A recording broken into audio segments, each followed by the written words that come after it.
ఆంధ్రప్రదేశ్లో అద్భుతం చోటు చేసుకోబోతా ఉంది. ఇదేదో అతిశయోక్తి కాదు. కూటమి ప్రభుత్వం అధికారంలోకి వచ్చిన తర్వాత 15 మాసాల కాలంలోనే 15 నెలల్లోనే ఆంధ్రప్రదేశ్లో 10 లక్షల కోట్ల రూపాయల భారీ పెట్టుబడులు పెట్టేందుకు పరిశ్రమలు ముందుకు వచ్చాయి. దాదాపు 150 కోట్ల కన్నా ఎక్కువ ఇన్వెస్ట్ చేసే వివరాలు మాత్రమే ఇవి. ఇంకా చిన్న చిన్న పరిశ్రమలు అంటే ఇంకా ఎక్కువే ఉంటాయి. ఈ 156 పరిశ్రమలు రాబోయే 3 సంవత్సరాల్లో 8 లక్షల మంది యువతకు ఉద్యోగాలు ఇవ్వబోతా ఉన్నాయి. ప్రభుత్వ రంగంలో దానికి ఒక లిమిట్ ఉంటుంది. ఒక 7 లక్షల మంది 8 లక్షల మంది ప్రభుత్వ ఉద్యోగులు ఉంటారు.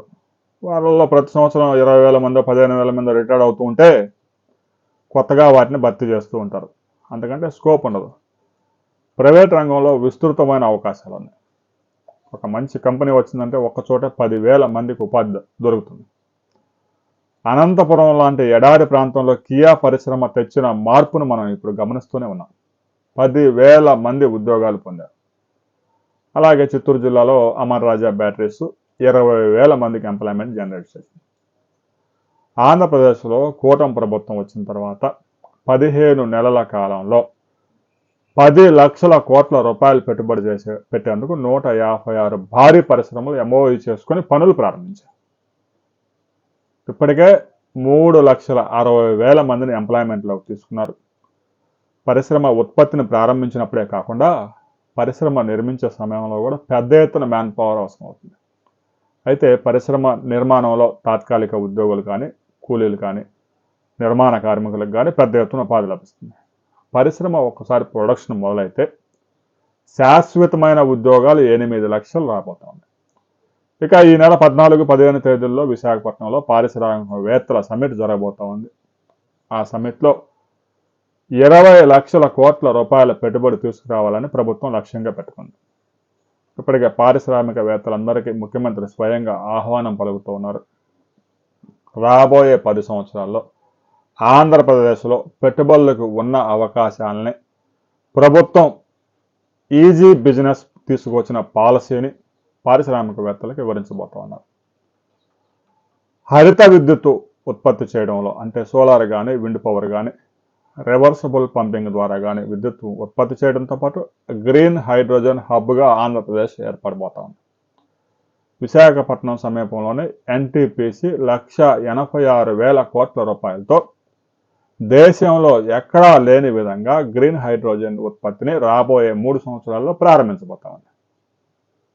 భారతదేశ ఇంధన రంగంలో ఇది ఒక విప్లవాత్మకమైన పెను మార్పులు తీసుకురాబోతోంది. గ్రీన్ హైడ్రోజన్ ఉత్పత్తి అంటే solar power, wind power, reversible pumping ద్వారా వచ్చే విద్యుత్తు ద్వారా గ్రీన్ హైడ్రోజన్ ఉత్పత్తి చేయడం. Zero pollution. గ్రీన్ హైడ్రోజన్ ఉత్పత్తిలో జీరో పొల్యూషన్, గ్రీన్ హైడ్రోజన్ని ఇంధనంగా వాడడం ద్వారా జీరో పొల్యూషన్. ఈ రంగానికి ఆంధ్రప్రదేశ్ క్యాపిటల్గా ఉంది. ఇక షిప్ బిల్డింగ్లో దుగరాజపట్నం పోర్టులో 1,00,000 కోట్ల పెట్టుబడులు తీసుకొచ్చేందుకు రాష్ట్ర ప్రభుత్వం ప్రపంచంలోనే ప్రఖ్యాతిగాంచిన షిప్ బిల్డింగ్లో ప్రఖ్యాతిగాంచిన సంస్థలతో సంప్రదింపులు జరుపుతా ఉంది. ఇక బీపీసీఎల్ పెద్ద ఎత్తున పెట్టుబడులు పెడతా ఉంది ఉమ్మడి ప్రకాశం జిల్లాలో.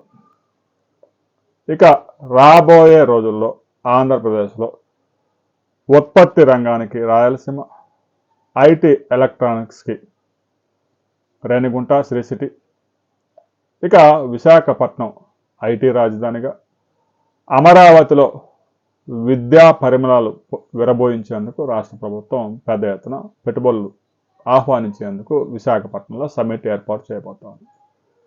ఈ సమ్మిట్లో భారీ ఒప్పందాలు ఎంఓయూలు చోటు చేసుకోబోతా ఉన్నాయి.